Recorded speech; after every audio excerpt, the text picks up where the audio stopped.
Guys मैंने ढेर सारे फूल कलेक्ट कर लिए हैं, थाली लगा ली है। ये दीपक मैंने विष्णु भगवान के लिए बनाया है। तुलसी की 7 लकड़ियों को कलावे से लपेटकर और उसमें रुई लगाकर इस तरह घी का दीपक विष्णु भगवान के आगे आज जलाया जाता है। एकादशी के दिन और त्रयोदशी के दिन भी जलाया जाता है। और ये घी का दीपक जलेगा तुलसी माता के आगे।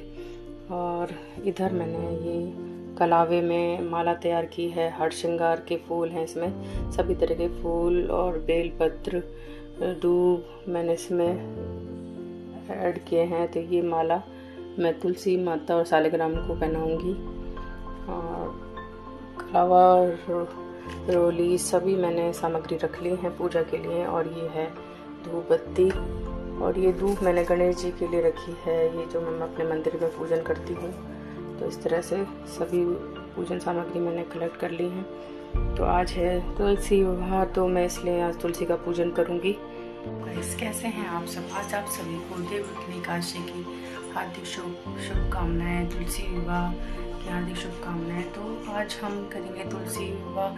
तो तुलसी का पूजन तो मैं मम्मी जी के साथ शाम को करूँगी, और अभी मैं डेली की पूजा कर रही हूँ। और आज का लुक है मेरी, ये देखिए येलो साड़ी और इसके साथ मल्टी कलर का ब्लाउज। तो ये आपको कैसा लगा मुझे कमेंट में ज़रूर बताइएगा। और अब मैं जा रही हूँ पूजा करने। और आज मैंने मॉर्निंग से क्या क्या काम किया तो मेरे इस ब्लॉग में बने रहिएगा, तो देखिएगा। और मैं कुछ विशेष बातें बताऊँगी आपको इस पूजा से संबंधित, और इसकी तुलसी विवाह की कथा और एकादशी व्रत की कथा के बारे में भी आपको बताऊँगी। मैंने इस तरह से तुलसी की कृष्ण पूजा संपन्न हुई, और ये पूरी बाती जो थी तुलसी की जल गई।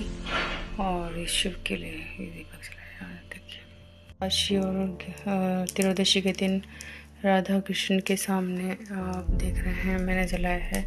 इस 7 तुलसी लकड़ियों को कलावे से लपेटकर उसमें घी में डुबोकर जलाया जाता है, और मनोकामना इससे आपकी पूर्ण होती है। और इधर शिवालय में मैंने तेल का दीपक जलाया है शिव जी के आगे। तो इस तरह से पूजन किया जाता है। और तुलसी का पूजन हम शाम को करेंगे, तुलसी विवाह मम्मी जी के साथ। तो ये था मेरा आज का ब्लॉग। आज के ब्लॉग को मैं यहीं समाप्त करूँगी, और फिर मिलेंगे। और फिर मैं थोड़ी सी इसके बारे में आपको और जानकारी दे देती हूँ कि तुलसी पूजन के पीछे क्या कथा है, और एकादशी कथा के बारे में मैं आपको बताती हूँ इस ब्लॉग में। और फिर मिलेंगे नेक्स्ट ब्लॉग में। मेरी वीडियो में एंड तक बने रहिएगा।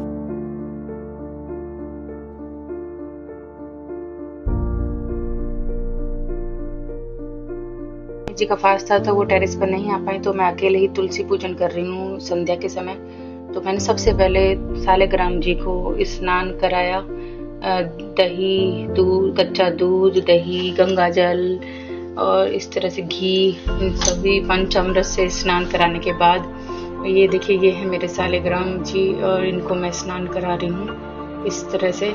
और फिर मैंने शहद भी इनके ऊपर अच्छे से शहद से भी इनको स्नान कराया। तो ये पंचामृत बन गया। फिर इस जिस जल से हम स्नान कराते हैं उस जल को हम तुलसी में ही अर्पित करते हैं। तो जो मेरा तुलसी का गमला है मैंने उसके अंदर इनको फिर गंगा जल वगैरह सभी से पंचामृत से स्नान कराने के बाद तुलसी के गमले में ही इस जल को अर्पित कर दूंगी। मैं सबसे पहले सालिग्राम जी को स्नान ही कराया जाता है। मैं आसन और हमको आसन पर ही बैठना होता है। तो ये जो जल है इसको मैंने तुलसी के अंदर अर्पित कर दिया। फिर उसके बाद बारी आती है इनको तिलक वगैरह करने की, और कलावे से हम इनको गठबंधन करने के लिए इनके ऊपर कलावा लपेटेंगे। अभी तो मैंने इनको तुलसी गमले में ऐसे ही रख दिया है। फिर मेरे को वीडियो शूट करने में बहुत प्रॉब्लम आ रही थी, क्योंकि अकेले ही करना था सब। तो इस तरह से फिर मैंने जो जल था गंगा जल मिला हुआ वो मैंने तुलसी में अर्पित किया। सालिग्राम जी को, तुलसी को, दोनों को स्नान कराया। उसके बाद मैंने सालिग्राम जी को कलावा वगैरह लपेटा। तुलसी माता को लाल रंग की चुनरी चढ़ाई मैंने। और इस तरह से सबसे स्नान करने के बाद उनको लाल वस्त्र अर्पित करते हैं। तो मैंने लाल रंग की चुनरी तुलसी माता को अर्पित की, क्योंकि वो बहुत ही ज़्यादा शुभ फल देने वाली होती है। आपके घर घर में धन धान्य में बरकत होती है। और आपके घर में सुख समृद्धि बनी रहती है। सौभाग्य को बढ़ाने वाले होती है लाल चुनरी तुलसी माता को अर्पित किया। फिर सालिग्राम जी के मैंने तिलक वगैरह किया और ये बेल पत्र के पत्ते भी चढ़ाना बहुत ज़्यादा शुभ माना जाता है। आज देवउठनी एकादशी के दिन जो भी भगवान सालिग्राम को बेल पत्र अर्पित करता है उसकी मनोकामना अवश्य पूर्ण होती है।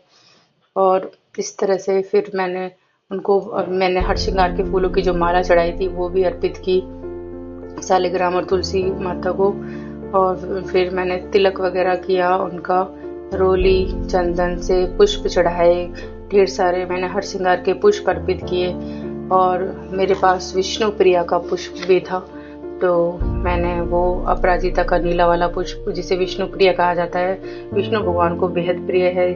और ये पीले रंग का पुष्प भी तुलसी माता और सालिग्राम जी को अर्पित किया जाता है। तो इस तरह से मैंने पूरा पूजन किया। और फिर उसके बाद मेरे पास भोग के लिए आप सबने तुलसी पूजन किया कि नहीं। इस तरह से ये देखिए मैंने दीपक भी इसका तैयार किया हुआ था। रोली चंदन और तिलक से मैंने वगैरह रोली और चंदन से तिलक किया, चावल कुछ वगैरह सब किया, भोग लगाया और इस तरह से मेरी पूजा ये आपके सौभाग्य में वृद्धि करने वाला पूजन है। अगर आपके घर में सुख समृद्धि और सौभाग्य में वृद्धि चाहते हैं, पति की दीर्घायु चाहते हैं, तो इस पूजन को अवश्य करें। सभी स्त्रियों के लिए बहुत ही ज़्यादा लाभकारी होता है। तो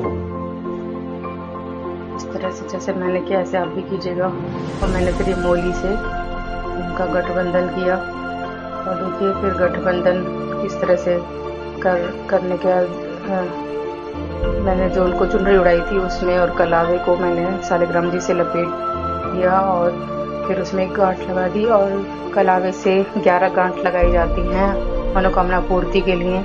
और सालिग्राम जी को येलो कलर का जनेऊ भी चढ़ाया जाता है।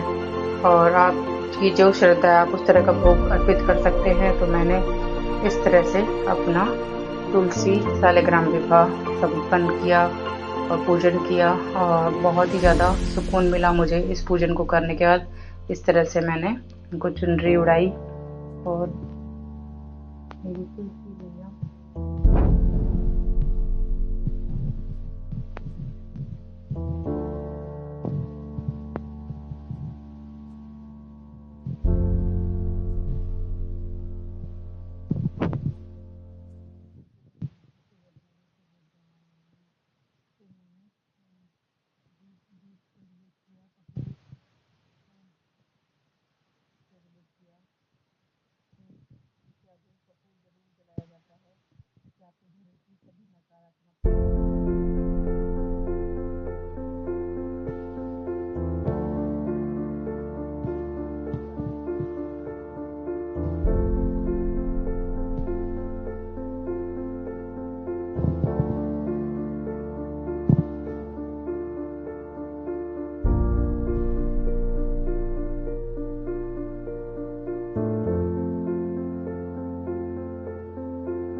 ओम नमो भगवते वासुदेवाय का जाप किया। और आरती पूजन करने के बाद परिक्रमा के साथ मैंने तुलसी माता का पूजन को समाप्त किया।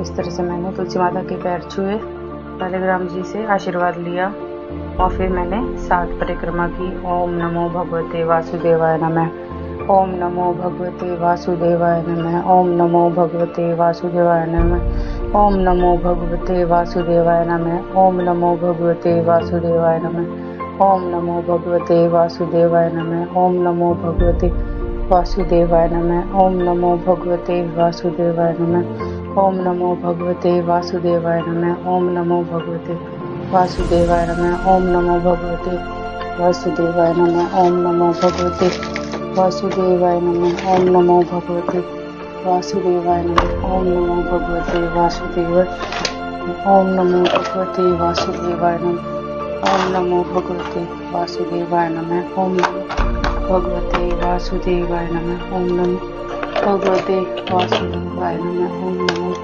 भगवते वासुदेवाय नमः, भगवते वासुदेवाय नमः, ओम नमो भगवते वासुदेवाय नमः, ओम नमो भगवते वासुदेवाय नमः, ओम नमो भगवते वासुदेवाय नमः। ओम नमो भगवते वासुदेवाय नमः। ओम नमो भगवते वासुदेवाय नमः। ओम नमो भगवते वासुदेवाय नमः। ओम नमो भगवते वासुदेवाय नमः। ओम नमो भगवते वासुदेवाय। ओम नमो भगवते वासुदेवाय।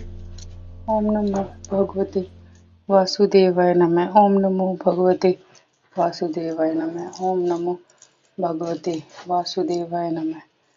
ओम नमो भगवते वासुदेवाय नमः। तो हमारी पूजा समाप्त होती है। आप सभी को तुलसी शालिग्राम विवाह की हार्दिक शुभकामनाएं। आप सब पे तुलसी माता की कृपा बनी रहे। तो अब मैं बताऊंगी, इस ब्लॉग में एंड तक बने रहिएगा, तुलसी और देवउठनी एकादशी के पीछे का रहस्य। तो बने रहिएगा मेरे ब्लॉग में। तो चलते, मेरे तुलसी का पूजन इस तरह से किया और फिर मैंने उनका थोड़ा सा शॉर्ट के लिए वीडियो शूट किया। तो इस और उनके चरण वगैरह छुए। ये है मेरे शालिग्राम भगवान जो आपके सामने हैं। तो ये देखिए, ये है मेरे शालिग्राम भगवान जो मैं ऋषिकेश से लेकर आई थी। तो इस तरह से मैंने इनका पूजन संपन्न किया। तो आप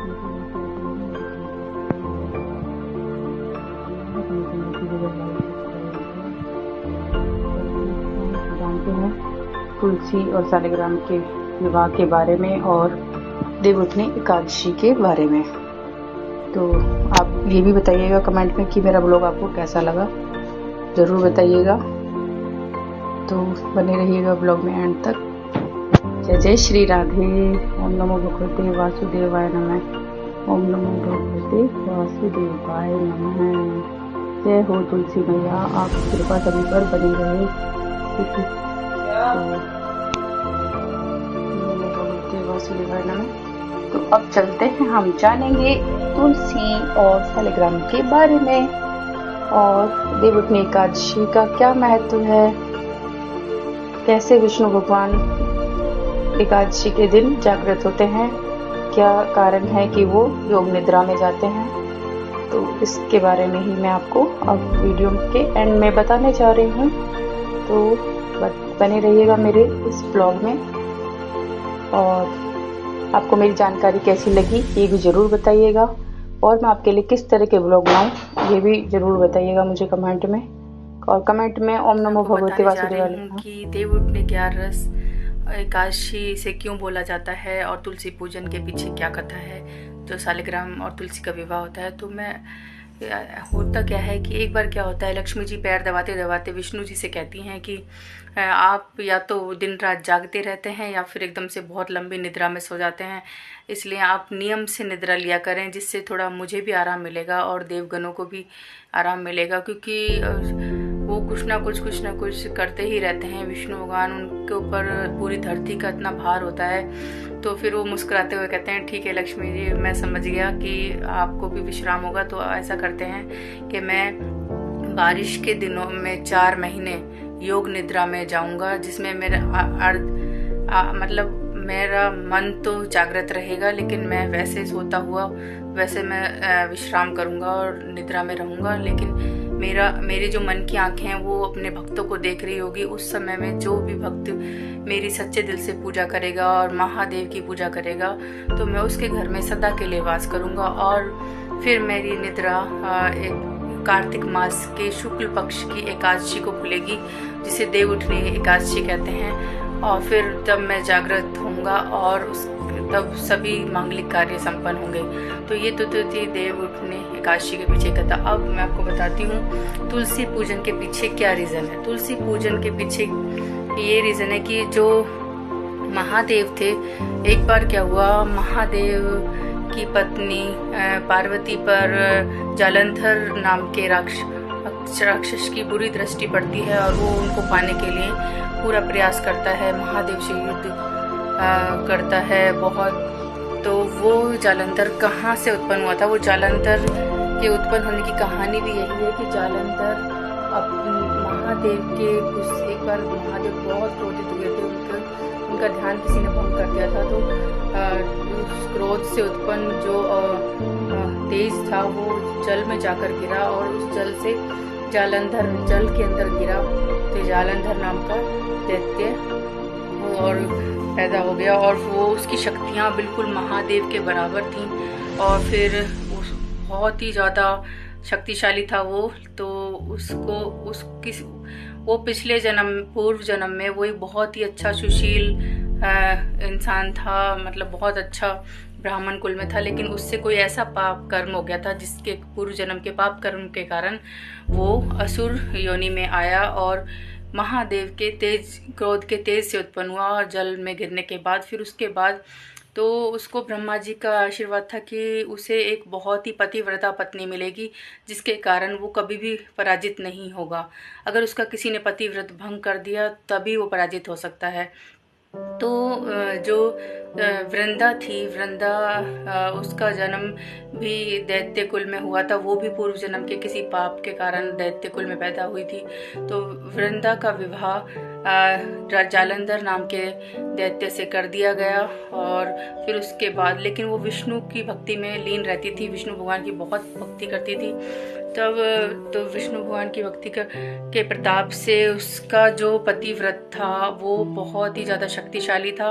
उसके पतिव्रत के कारण और शक्तिशाली होता जा रहा था और सारी सृष्टि को उसने हाहाकार मचा रखा था और उसे कोई भी हरा नहीं पाता था। तो इससे महादेव बहुत परेशान हो गए। फिर एक दिन जालंधर की दृष्टि पार्वती पर पड़ी तो वो तो पार्वती पर भी कुदृष्टि डालने लगा। तो वृंदा ने समझाया कि आप ऐसा मत कीजिए, वो खुद माया हैं, खुद महामाया हैं, उन पर दृष्टि मत डालिए, वो ये गलत है, महादेव आपको भस्म कर देंगे। लेकिन उसे पता था कि महादेव कोई देवी देवता, उसको ब्रह्मा का वरदान प्राप्त था, कोई उसका कुछ नहीं बिगाड़ सकता। उसका वर्षों तक महादेव के साथ युद्ध चलता रहा, ना कोई जीता ना कोई हारा। लेकिन फिर लास्ट में उन सब ने विष्णु भगवान, जब देव उठने एकादशी आई तो विष्णु भगवान से प्रार्थना की और फिर उन्होंने विष्णु भगवान से कहा कि कोई उपाय सुझाएं, ये जालंधर को हराना बहुत मुश्किल हो रहा है। तो फिर उन्होंने कहा उसके लिए उसकी पत्नी का पतिव्रत भंग करना होगा, तभी ऐसा हो सकता है, तभी उसकी शक्तियां छीन होंगी। तो फिर एक ब्राह्मण का रूप धारण करके विष्णु भगवान वृंदा के यहाँ पहुँचते हैं और उसे समाचार देते हैं कि तुम्हारा पति युद्ध में मारा गया। तो वो ये सूचना सुनकर एकदम मूर्छित होकर जमीन पर गिर जाती है। इतने में विष्णु भगवान अपना रूप फिर से अपने आप को जालंधर के रूप में अपने आप को परिवर्तित कर लेते हैं। तो वृंदा उसे देखकर खुश हो जाती है और कहते हैं कि लो मैं आ गया युद्ध से वापस, वो तो ऐसे ही तुम्हें किसी ने गलत सूचना दे दी होगी। तो वो अपने विष्णु भगवान के साथ वो अपने पति के जैसा व्यवहार करने लगती है, उसको अपना पति समझने लगती है, सारा उनकी सेवा में लग जाती है, सब भोजन कराना, उनके वस्त्र धोना, सब कुछ करने लगती है। तो उसका पतिव्रत भंग हो जाता है इस तरह से।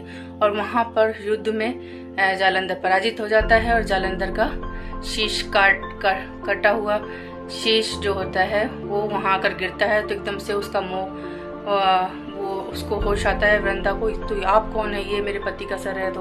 तो फिर वो विष्णु भगवान अपने रूप में आते हैं और वो कहते हैं कि जालंधर ने पूरी सृष्टि को में त्राहिमाम मचा रखा था, इसलिए ये आवश्यक था कि तुम्हारे पतिव्रत को भंग कर ही जालंधर का अंत किया जा सकता था।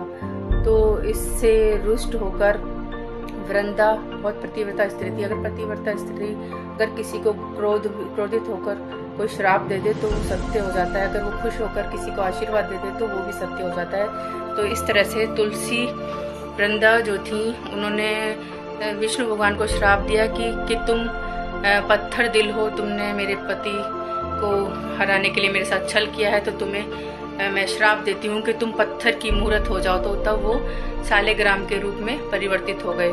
फिर उन्होंने क्षमा मांगी तुलसी माता वृंदा से कि मैं तुम्हें से क्षमा चाहता हूँ, लेकिन ये सृष्टि को बचाने के लिए बहुत ज़रूरी था और इसलिए मैंने ऐसा किया।